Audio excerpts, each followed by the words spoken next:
श्रावण शिव महापुराण की कथा है। आपको कथा में कहा था कि श्रावण के महीने में मेरे देव आदिदेव महादेव की दुगनी भक्ति, मतलब एक लोटा जल नहीं, कितना 2 लोटा जल शिव को समर्पित करते। जा रहे हैं सब 2 लोटा जल बाबा को समर्पित करते।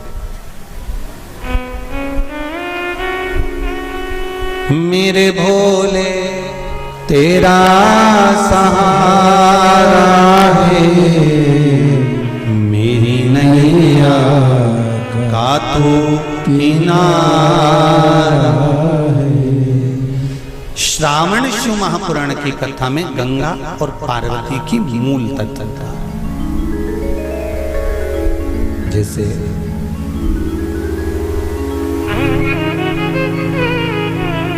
श्रावण का महीना आता है तो गंगा मैया और पार्वती मैया, ये दोनों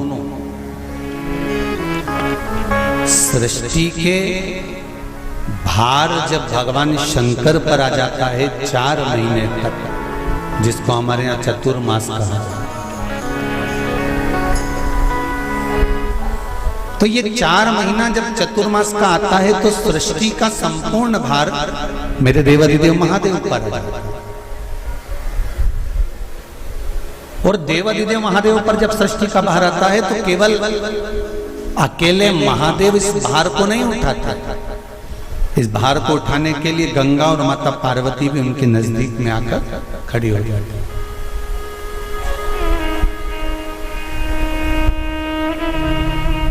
देखिए बड़ा सुंदर संवाद, ध्यान रखिएगा जरा श्रावण शिव महापुराण की कथा का।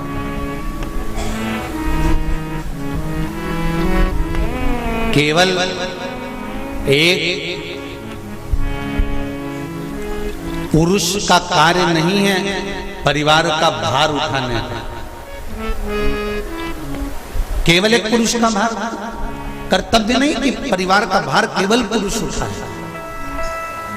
शिव महापुराण की कथा कहती है कि धर्म पत्नी जो होती है, जिसको धर्म की ध्वजा कहा जाता है, धर्म पत्नी जो होती है ये पति के साथ मिलकर आधा भार अपने माथे पर लेकर चलती है, उसको धर्म पत्नी कहते हैं, जो भार तत्व को ग्रहण कर कर चलती है। केवल पति नहीं, केवल पति नहीं, धर्म पत्नी भी भार ग्रहण करते हैं। शंभु शरणे पड़ी मांगू घड़ी रे घड़ी, दुख काटो दया करी न दर्शन आपो, दया करी न दर्शन आपो। संपूर्ण भार पुरुष अपने ऊपर नहीं लेते, आधा भार धर्मपत्नी भी ग्रहण करते। वो भार कैसे कम होता है, जरा ध्यान देना कथा पर। पति दुकान पर जाकर, नौकरी पर जाकर, व्यापार करने पर जो कमा कर लाता है उसका भार, जो कमा कर लाया उसके माध्यम से धन से घर का थोड़ा भार कम हो जाता है। ये तो हुई कमाई से। अब शिव महापुराण की कथा कहती है कि पत्नी आधे भार को कैसे कम कर देते हैं, तो कहा धर्म पत्नी आधे भार को ऐसे कम कर देती है कि वो घर में रहकर बच्चों का देख रेख कर कर, आए हुए अतिथि गण का सम्मान कर कर, भजन कर कर, कीर्तन कर कर, पुण्य कर कर, सत्कर्म कर कर, मंत्र जाप कर कर, नाम जाप कर कर, जो भगवत स्मरण में डूब कर जितना पुण्य अर्जित करती है धर्मपत्नी, उसमें से आधे से आधा पुण्य अपने पति के खाते में देती चली जाती है, उस भार को उठाने के लिए।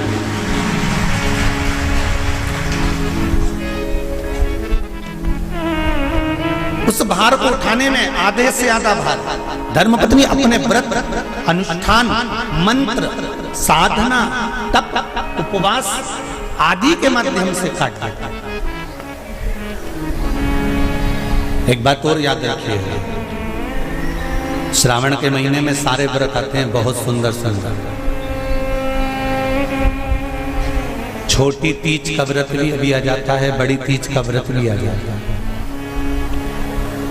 दुबे जी, छोटी तीज भी आएगी, बड़ी तीज भी आएगी, और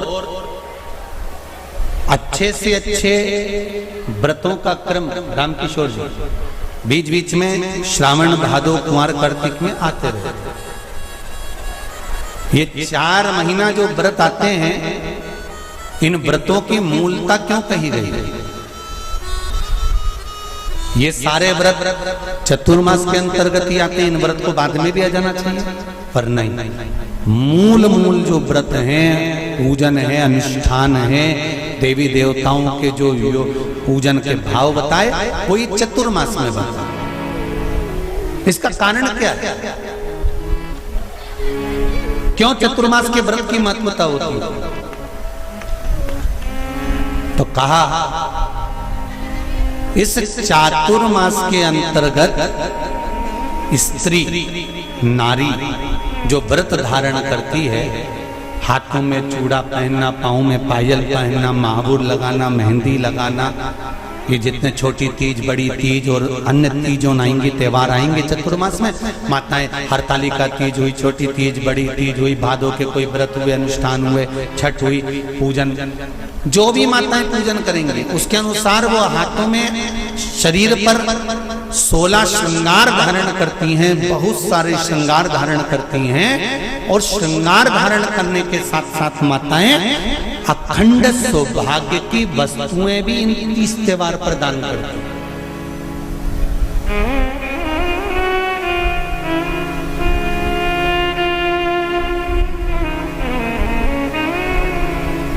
जो अखंड सौभाग्य की सूचक,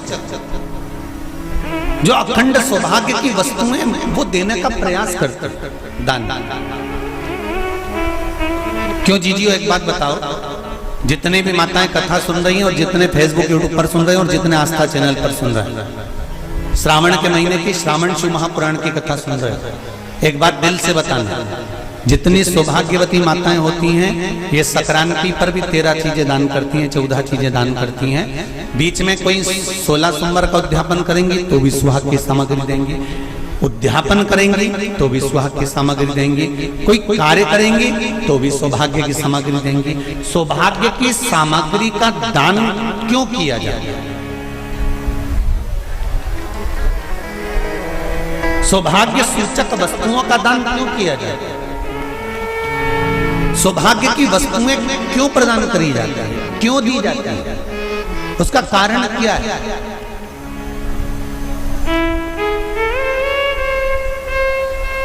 क्यों देते हैं?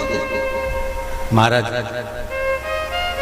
भारत की भूमि की सौभाग्यवती माताओं का एक मन की अभिलाषा रहती है, भारत की भूमि की माताओं की एक अभिलाषा रहती है कि जब उसके प्राण छूटे तो अखंड सौभाग्य धारण करके पति के कंधे पर और पुत्र के कंधे पर शमशान पर।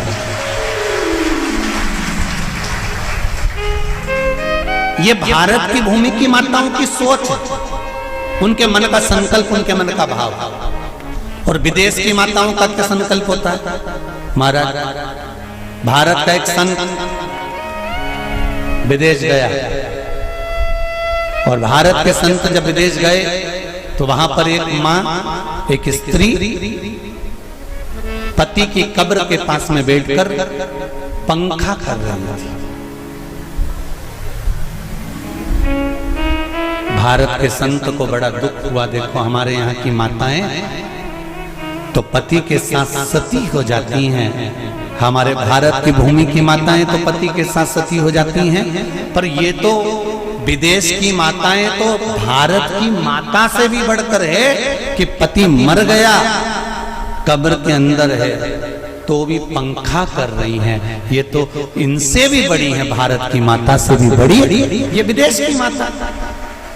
तो भारत के संत से रहा नहीं गया और भारत के संत ने जाकर पूछ लिया विदेश की माता से, माँ जी एक बात बताओ, हमारे यहाँ पति के साथ पत्नी सती हो जाती है, वो प्रथम गिनती में आती है, पर तुम तो उससे भी बड़ी हो कि पति मर गया उसके बाद भी उसकी कब्र को पंखा कर रही हो। इतने में विदेश की माता ने कहा, मैं पति को पंखा नहीं कर रही, हमारे यहाँ नियम है जब तक पति की कब्र नहीं सूख जाए हम दूसरी शादी नहीं कर सकते, इसलिए पंखे से सुखा रहा।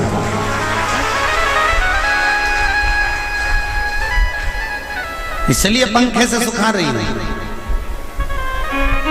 मेरे भारत की माताओं में और विदेश की माताओं में अंतर है साहब। मेरे भारत की माताएं अखंड सौभाग्य की वस्तुएं धारण कर कर अपने आप को गौरवान्वितता महसूस करती हैं और विदेश की माताएं ये सब वस्तुएं उतार कर गौरवान्वितता महसूस करती हैं।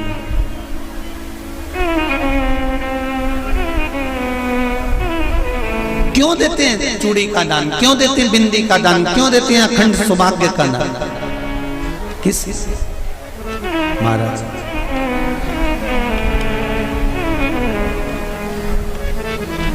मेरे हाथों में भर भर के चूड़ी रहे,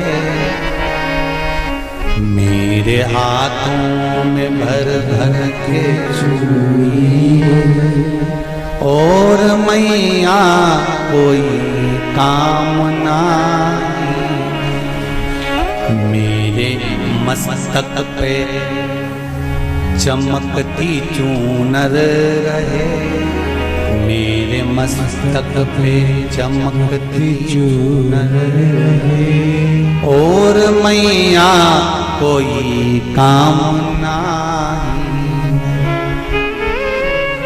मेरी मांगों में भर भर के सिंदूर रहे, मेरी मांगों में भर भर के सिंदूर रहे और मैया कोई कामना नहीं, मेरे पाँव में बिछुड़ी का जोड़ा रहे,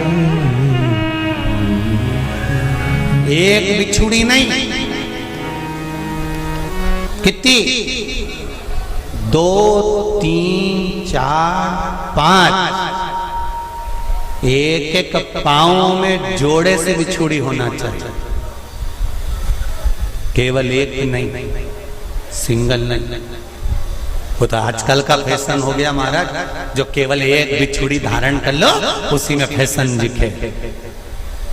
श्रावण की शिव महापुराण की कथा कहती है जब बेटी को विदा करा जाता है और पहली बार बेटी के पांव में जब बिछुड़ी डाली जाती है तो वो बिछुड़ी भी अलग अलग नहीं होती, उस बिछुड़ी के जोड़ को चेन से एक दूसरे से बंधा हुआ होता।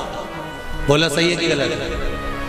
जितने आस्था चैनल पर कथा सुन रहे हैं, जितने फेसबुक पर सुन रहे हैं, यूट्यूब पर सुन रहे हैं, सुन लेना कि मेरे भारत की माताओं का जब पाणी ग्रहण संस्कार किसी बेटी का होता है, उसके पांव में जब पहली बार बिछुड़ा पिनाया जाता है, बिछुड़ी पिनाई जाती है, तो वो बिछुड़ी भी एक दूसरे से बंधी हुई होती है, चेन से बंधी हुई होती है। उसको अलग अलग वाली बिछुड़ी शादी के मंडप में नहीं पिनाई जाती। क्यों? जैसे ये बिछुड़ी एक दूसरे से पांव में बंधी हुई है, तुम्हारी जिंदगी अंतिम श्वास तक ऐसी ही बंधी की बंधी रहे, यही वर्णन है। वो तो अब माताओं ने थोड़ा सा फैशन चेंज कर दिया, अब पांव में ज्यादा बिछुड़ी नहीं पहनती, गड़ती है, चुभती है, एक बिछुड़ी धारण है। महाराज पर नहीं, बिछुड़ी भी 2 हो, जोड़े से। हमारी माताएं, भारत की भूमि की जो माताएं हैं, ये चूड़ी भी हाथ में पहनती है तो जोड़े से पहनती है। बोलो जैसा सही है कि गलत है?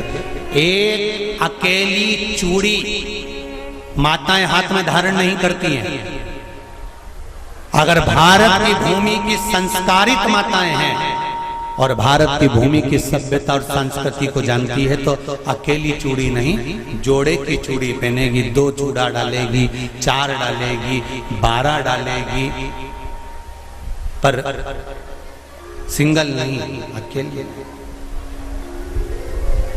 और सरल भाषा में समझ लो, हमारे यहां ठेले पर लेने जाओ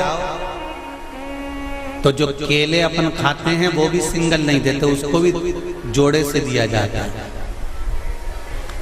2 दूं की, 12 दूं की, आधी दर्जन दूं की 1 दर्जन दूं।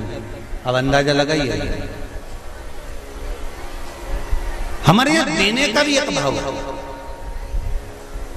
श्रावण के महीने की शिव महापुराण की कथा, जिसका नाम है श्रावण शिव महापुराण की कथा, ये कहती है कि पार्वती जी ने और गंगा जी ने ये चतुर्मास में जितना सौभाग्य का दान दिया है, उनके बराबर दुनिया का कोई व्यक्ति इतना सौभाग्य का दान नहीं दे सकता जो माता गंगा और पार्वती दोनों दान दे रहे हैं।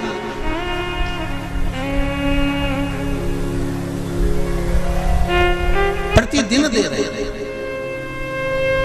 और अब तो फैशन आ गया, तुम लोगों जो सौभाग्य का दान देते हो प्लास्टिक की डलिया में देते हो, पर एक एक पुराण को उठा कर देख लेना, एक एक उद्यापन को उठा कर देख लेना, जितनी तुम कथा तुम्हारे घर में छोटी छोटी कथाओं की पोथियां पड़ी हो उनको उठा कर देख लेना, उसमें नहीं लिखा कि प्लास्टिक की डलिया में सौभाग्य की वस्तु का दान दिया जाता है। उसमें लिखा है बांस की पिटारी में, बांस की डलिया में सौभाग्य की वस्तुओं का दान दिया गया।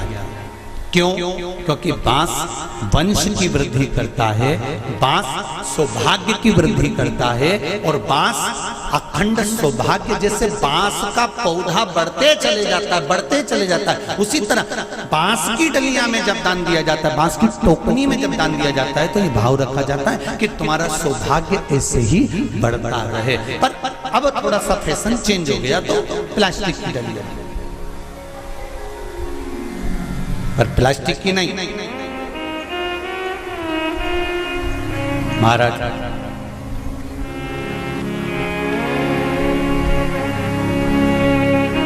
शिव तत्व की ओर चल चल। शंभु शरणे पड़ी मांगू घड़ी रे घड़ी, दुख काटो दया करी दर्शन तो गंगा मैया और पार्वती मैया चतुर्मास के अंतर्गत जो त्योहार पड़ता है, चतुर्मास के अंतर्गत जो व्रत पड़ते हैं, ये किसी दूसरे के नहीं है।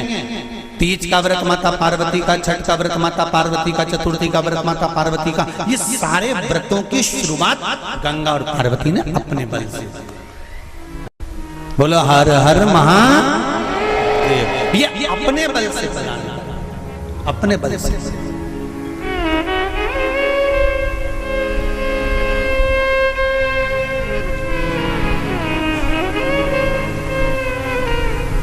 एक बार बाबा देवाधिदेव महादेव भगवान शंकर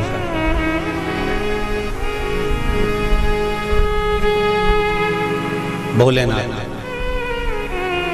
नंदी को लेकर निकले।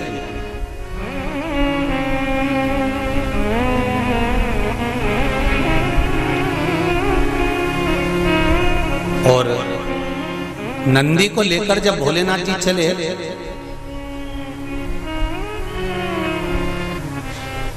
बीच मार्ग में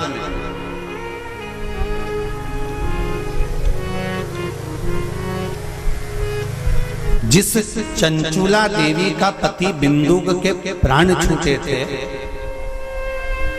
और जो चंचुला देवी माता पार्वती की सेवा में लगी हुई थी, वो चंचुला देवी का दर्शन भगवान शंकर को और शंकर भगवान का दर्शन चंचुला देवी को।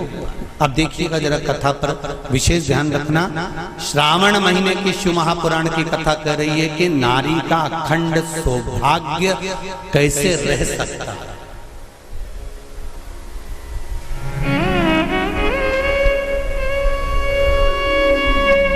अपने घर के बच्चों को, अपने घर की बेटियों को, बेटों को अपने घर की बहुओं को, अपने परिवार को कैसे एकजुट कर कर एक साधना में रखा जा सकता है, वो शिव महापुराण।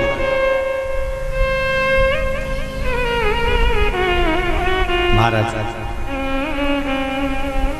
बीच में चंचुला देवी दिखी, नंदी पर बैठे बाबा भोलेनाथ चल चल चल, और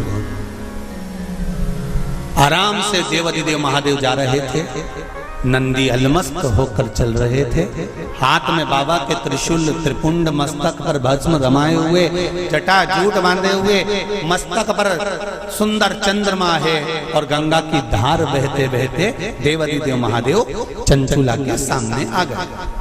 चंचुला वो जिसका पति बिंदु प्रेत योनि में पड़ा हुआ था, और बेदब्य था उस चंचुला ने धारण कर कर रखी थी, उसका पति जीवित नहीं था।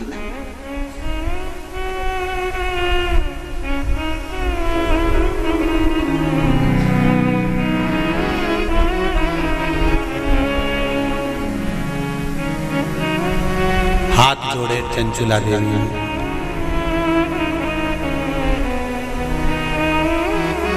और निवेदन करा, महाराज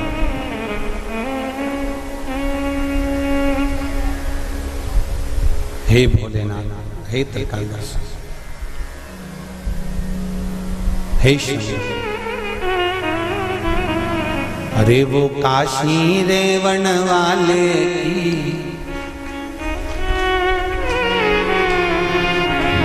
वो उज्जैन रहने वाले की जय होना चाहिए, जय होना चाहिए।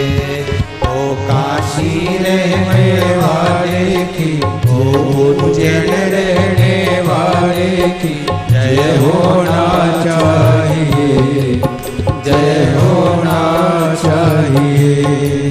घर घर में भोले बाबा की, घर घर में शंभो बाबा की जय होना चाहिए, जय होना चाहिए। घर घर में भोले बाबा की, शंभो बाबा की जय होना चाहिए, आओ से जय होना चाहिए। घर घर में भोले बाबा की, घर घर में शंभो बाबा की जय होना चाहिए, जय होना चाहिए।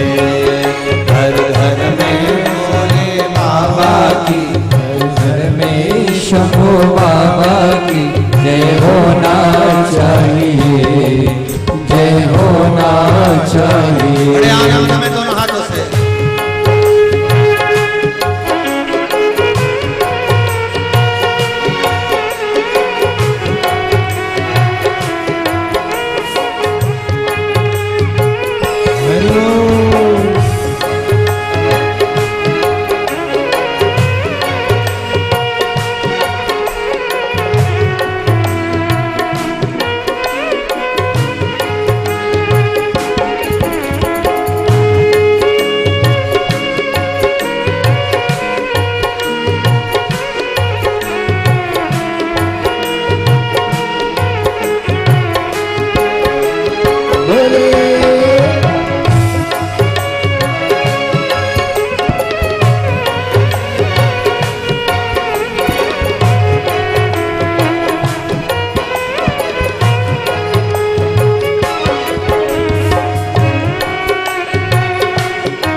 भक्तों का उद्धार किया, भस्मा को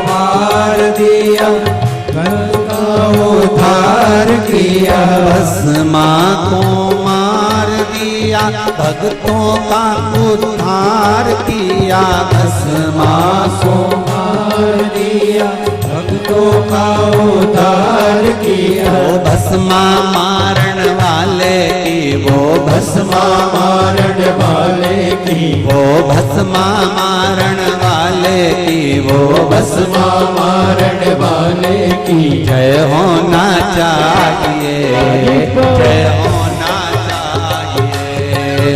वो भस्मा मारण वाले की जय होना चाहिए, जय होना चाहिए।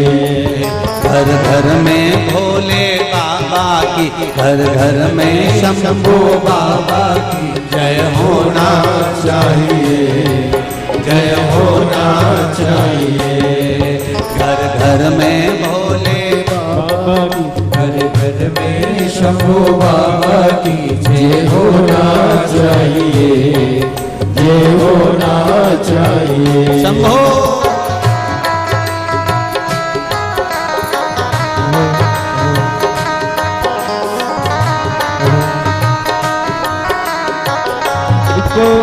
हरि बोल।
भक्तों का उद्धार किया, तारका को मार दिया, भक्तों का उद्धार किया। तारका को मार दिया, भक्तों का उद्धार किया, तारका को मार दिया, भक्तों का उद्धार किया। तारका मारन वाले की, वो तारका मारन वाले की, वो तारका मारन वाले की, वो तारका मारन वाले की जय होना चाहिए, जय होना चाहिए, जय होना चाहिए, जय होना चाहिए, जय होना चाहिए, जय होना चाहिए, जय होना चाहिए, जय होना चाहिए।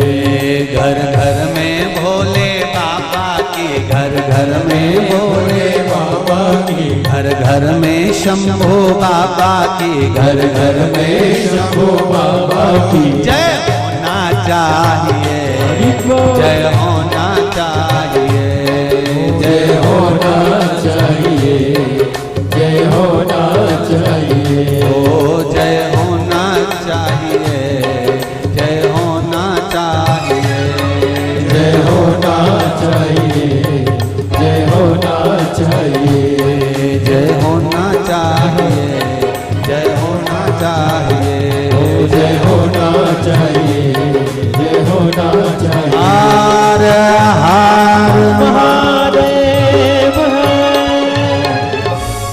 भगवान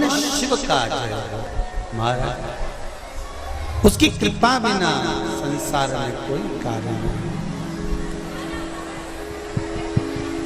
मूल मंत्र का स्मरण करेंगे। बाबा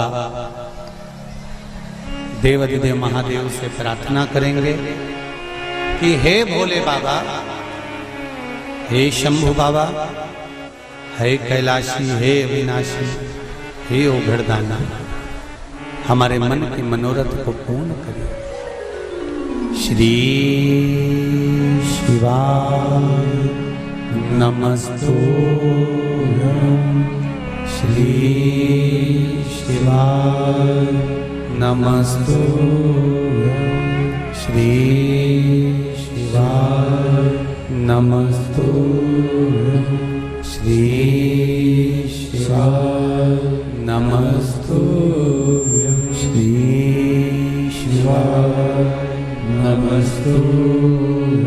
शिव महापुराण का ये मूल मंत्र है। शंकर भगवान की पुराण तुम्हारे सम्मुख में है। भले आस्था चैनल पर कथा सुन रहे हो, फेसबुक यूट्यूब पर सुन रहे हो, चाहे एक वरेश्वर बाबा की पावन धरा पर ऑनलाइन शिव महापुराण की कथा को श्रवण कर, जहां बैठकर सुन रहे हो वह दिल से बाबा से अपने मन की बात इस मंत्र को बोलने के बाद अवश्य कह देना चाहिए। उससे विनती अवश्य करना चाहिए। तेरा ही दिया मैंने खाया पिया, तेरा शुक्रिया है, तेरा शुक्रिया है। दिल से कहो, हम तेरे भरोसे पर कथा सुन रहे हैं, हम तेरे सहारे सुन रहे हैं और तुझे साधना है। और ये साधता भी वही है, कोई दूसरा नहीं साध सकता। महाराज तलवार के घाव को सुई पर निकाल देता है वो मेरा शंकर ही हो सकता है, इसके सिवाय कोई दूसरा नहीं।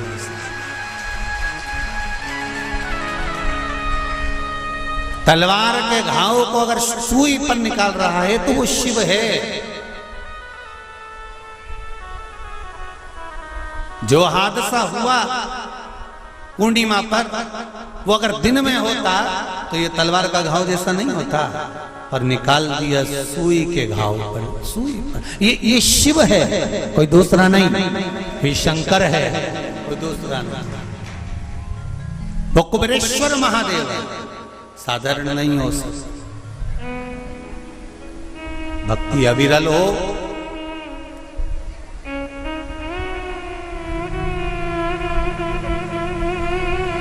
चारों तरफ लोगों ने कह दिया, कोई कहे 50 चले गए, कोई के 20 चले गए, कोई के 40 चले गए, कोई के ऐसा हो गया, कोई कहे वैसा हो गया।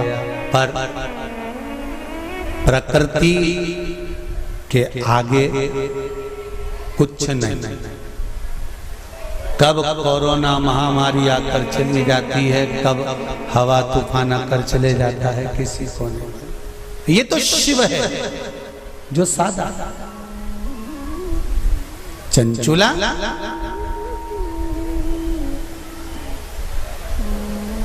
आपने मेरा मार्ग क्यों रोक दिया? भगवान देवाधिदेव महादेव ने पूछा।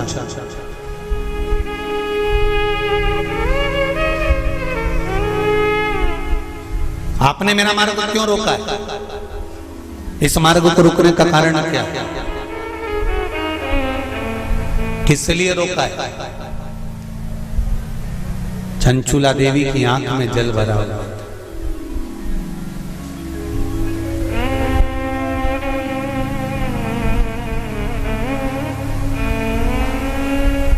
मैं बेधब्य हो गई हूं। चंचुला देवी कहती हैं, मेरे पति के धाम को मुझे वापस जाना है। जिस लोक में मेरा पति रहता है मुझे उस लोक में जाना है। शंकर भगवान ने एक बात बड़ी सुंदर कही चंचुला देवी को, आपको मालूम है? चंचुला,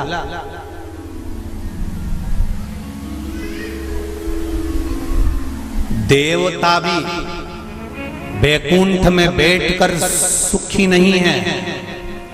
देवता कहते हैं कि मेरे भोले के पास कैलाश धाम पर मुझे जाना है और मेरे शंकर के पास मुझे रहना है। और तुम कहती हो कि प्राण त्यागने के बाद मुझे पति के धाम को जाना है। चंचुला जी कहती हैं, प्रभु मैंने भी कोई ऐसा पुण्य का कार्य तो नहीं करा कि मैं बैकुंठ जाऊं। तो इससे अच्छा है मेरा पति जो चोरी करता था, छल करता था, बेईमानी करता था, कपट करता था, प्रपंच करता था, और वो जिस जगह पर है, बोले वो नरक में है, कहां है, मैं तो उसके पास में जाना चाहता हूं। शंकर भगवान ने कहा कि चंचुला तुम मृत्यु लोक में आई हो और पृथ्वी पर आने पर तुम्हारा पति प्रेत योनि में पड़ चुका है, तो क्या तुम प्रेत योनि में जाना पसंद करोगे? ध्यान देना रे भाई, अगर कोई भूत बन गया, प्रेत बन गया, तो तुम भी भूत प्रेत बनना पसंद करोगे क्या? अरे बोलो तो जम के, नहीं ना। तुम क्या करना पसंद करोगे कि अगर कोई भूल से भी भूत बन गया है, प्रेत बन गया है, शिव महापुराण की कथा कहती है अगर बिंदु का प्रेत योनि में चला गया है तो तुम्हारा फर्ज है, अगर परिवार का कोई सदस्य अगर प्रेत योनि में पड़ा हुआ है तो उस प्रेत योनि से मुक्त कराकर परमात्मा के चरणों में जाकर रख देना, ये परिवार के सदस्य का कर्तव्य बनता है। इसलिए चंचुला देवी, तुम्हारा पति प्रेत योनि में है, तुम प्रेत योनि में जाने का विचार मत करो। चंचुला देवी, तुम तो एक काम करो कि वो पति प्रेत योनि से छूट जाए, उसके लिए क्या करा जाए वो विचार करा जाए। जैसे श्रीमद् भागवत कथा में आता है, आत्मदेव नाम का ब्राह्मण जिसके घर में संतान नहीं, पुत्र हुआ, धुंधकारी नाम रखा सखी के घर से लेकर। धुंधकारी के प्राण छूटे, प्रेत योनि में चले गया। गौकर्ण को मालूम पड़ा कि मेरा भाई प्रेत योनि में पहुंच गया है, तो गौकर्ण ने तर्पण आदि क्रिया करना प्रारंभ करी, भजन करना प्रारंभ करा, कीर्तन करना प्रारंभ करा, स्मरण करना प्रारंभ करा, मंत्र जाप करना प्रारंभ करा। और गौकर्ण ने उस मंत्र जाप के बल पर, उस भागवत कथा के बल पर, भगवान के बल पर, भगवत भजन के बल पर अपने भाई को प्रेत योनि से मुक्त करा दिया। एक बात आपको पहले भी कथा में कही है, आज फिर कह रहा है। शिव महापुराण की कथा सुनकर जो जहां से निकल कर जाता है, उस जगह पर जितनी जीवात्माएं कहीं एक्सीडेंट में, कहीं गर्भ में, कहीं कैसे ना कैसे शांत हो जाती हैं, वो जीवात्माओं पर हमारे शरीर की तरंग जब लगती है, जो कथा सुनकर जाता है, उसके शरीर की मात्र जो हवा लगती है, छूकर जाने वाली हवा, उसके द्वारा भी कोई प्रेत योनि में पड़ा हुआ होता है तो उसकी भी मुक्ति हो जाती है। ऐसी शिव महापुराण, उसका भी मोक्ष हो जाता है। इसलिए ऋणमुक्तेश्वर महादेव मंदिर उज्जैनी में लिखा हुआ है कि शिव महापुराण एक पीढ़ी को या 7 पीढ़ी को नहीं तारती। शिव महापुराण की कथा 71 पीढ़ी को तार देती है। वो शंकर की पावन कथा है, ये साधन नहीं। शिव महापुराण की कथा सुनकर जाते जाते जाते जाते जिस मार्ग में जितने जीव हैं उनका कल्याण।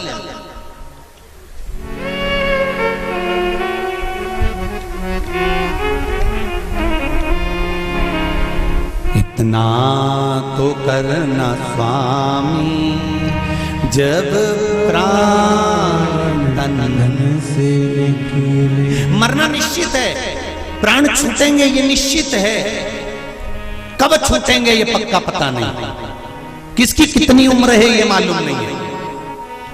तो एक काम तो कर सकते हैं, भगवान से प्रार्थना तो कर सकते हैं कि बाबा ऐसी कृपा करना, ऐसी दया करना, मेरी ऐसी बुद्धि करना कि तेरा भजन करते हुए, तेरा दर्शन करते हुए, तेरा कीर्तन करते हुए, तेरा मंत्र जाप करते हुए मेरे प्राण छूट जाए। इतना तो करना स्वामी जब प्राण मन से निकले, गोविंद नाम लेकर जब प्राण मन से निकले। भगवान से इतनी प्रार्थना जरूर करना कि तेरे भजन करते करते, तेरा स्मरण करते करते, तेरा मंत्र जाप करते करते, तेरा कीर्तन करते करते, तेरी कथा श्रवण करते करते, दान पुण्य सत्कर्म करते करते, तीर्थ आदि करते करते, गंगा का स्नान, यमुना का स्नान, सरयू का स्नान करते करते, सारी पुरियों का स्नान करते, पूजन करते करते मेरे प्राण तेज में समा जाए। इससे बढ़कर कोई सुख जीवन का नहीं हो सकता, इससे बढ़कर कोई आनंद नहीं हो सकता।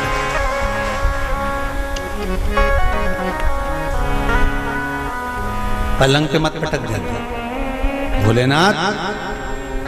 कोई शरीर में ऐसा रोग मत दे देना कि बार बार बार बार बार बार शरीर को फाड़ा जा रहा है, काटा जा रहा है, बार बार। ये निकालो, जांच के लिए मुंबई पहुंचाओ, ये निकालो, जांच के लिए दिल्ली पहुंचाओ, ये निकालो, जांच के लिए पुणे पहुंचाओ, जांच के लिए चेन्नई पहुंचाओ। ऐसा शरीर मत कर देना कि शरीर को काट काट काट काट और पलंग पर पड़ा हुआ है, सड़ रहा है और जा नहीं रहा। बाबा इतनी कृपा कर देना, पलंग पर मत पटकना, चलते फिरते तेरा भजन करते करते तेरे धाम को चली जाऊं, इससे बढ़कर कोई सुख नहीं होगा। तेरे धाम को चले जाऊं, इससे बड़ा जाना निश्चित, पर तेरे भजन के बल पर।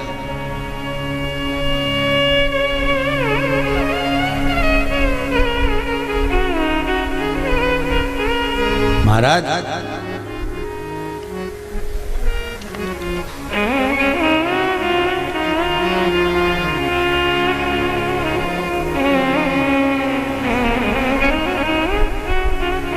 चंचुला देवी से भगवान शंकर कह रहे हैं कि तुम कहती हो कि मेरे प्राण छूटकर मैं पति लोक में जाऊं, जहां पर मेरा पति रह रहा है।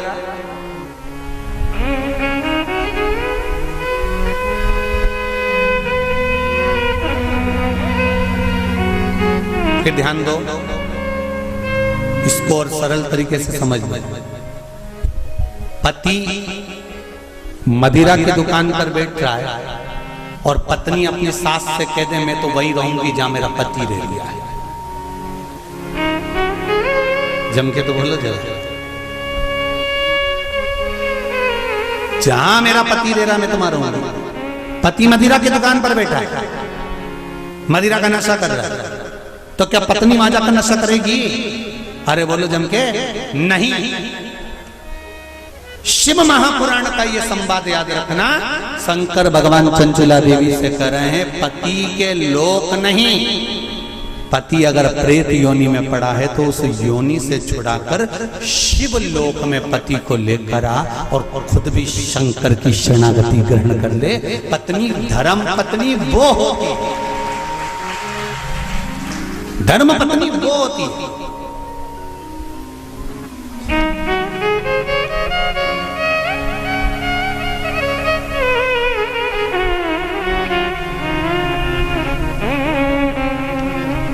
नहीं,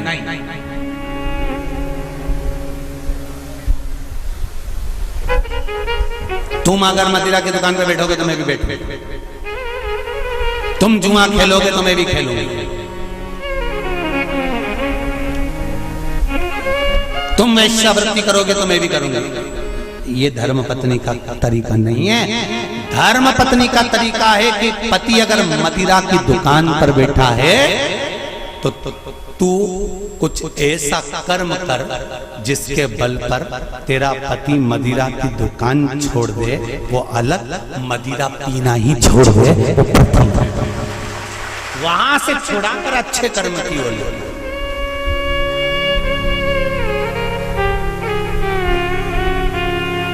ये दुबे जी भी बैठे हैं कथा में और ये बोरबन जी भी बैठे होंगे महाराज, और ये सत्यता की बात कर रहे हैं हम, दुबे जी को भी और रामकिशोर जी।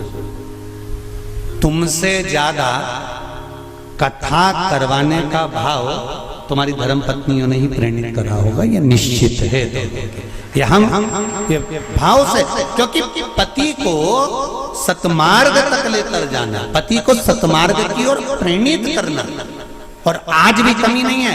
सावन का महीना चल रहा है, आज भी जितने लोग आस्था चैनल पर कथा सुन रहे हैं, फेसबुक यूट्यूब पर कथा सुन रहे हैं, मेरा विश्वास कहता है कि घर की माताएं, घर की धर्म पत्नियां अपने पति से एक बार तो कहती होंगी, सुनो जी सावन का महीना चल रहा है, आज अपनी छुट्टी है, एक काम करते हैं 2 लोटा पानी लेते हैं और ले जाकर समर्पित कर देते हैं। सुनो आज छुट्टी है, एक बेलपत्र बाबा को चढ़ा देते हैं। आज छुट्टी है, एक काम करते हैं, हो सकता है सोमवार के दिन हमको ऑफिस जाना पड़े, हो सकता है सोमवार के दिन हमारा वर्किंग डे रहे, इसलिए काम करते हैं, रविवार आ रहा है, शनिवार आ रहा है, कोई छुट्टी का दिन आ रहा है, अपन एक काम करते हैं शंकर का अभिषेक करवा लेते हैं। किसी ब्राह्मण को घर में बुलाएं, शिव जी का अनुष्ठान करवा लें, शंकर का अभिषेक करवा लें, पूजन करवा लेते हैं। एक काम करते हैं, चलो अपन शिव के धाम चलते हैं। ये धर्म पत्नी अपने पति को प्रेरणा देकर कहीं ना कहीं सतमार्ग की ओर जोड़ देती है, उसको धर्म पत्नी कहते हैं।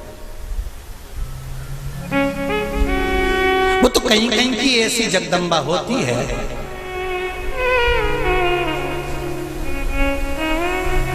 पति अगर गलत भी करता है ना तो वो कभी नहीं कहती कि तुमने गलत काम करता रहा, क्योंकि वो सोचती नहीं है ना, वो तो अच्छा है।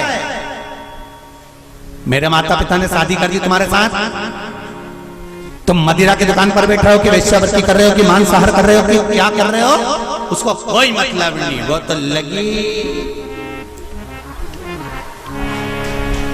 उसे कोई मतलब नहीं कि ये कहां जा रहा है कि क्या कर रहा है। पर जो दिल से चाहता है, धर्म पत्नी अगर पति को हृदय से, उसका नाम ही धर्म पत्नी है। हमने पत्नी नहीं बोला, हम धर्म पत्नी कर, धर्म पत्नी होगी। पति अगर गलत कर रहा होगा तो उसको मार्ग से खींच कर लेकर,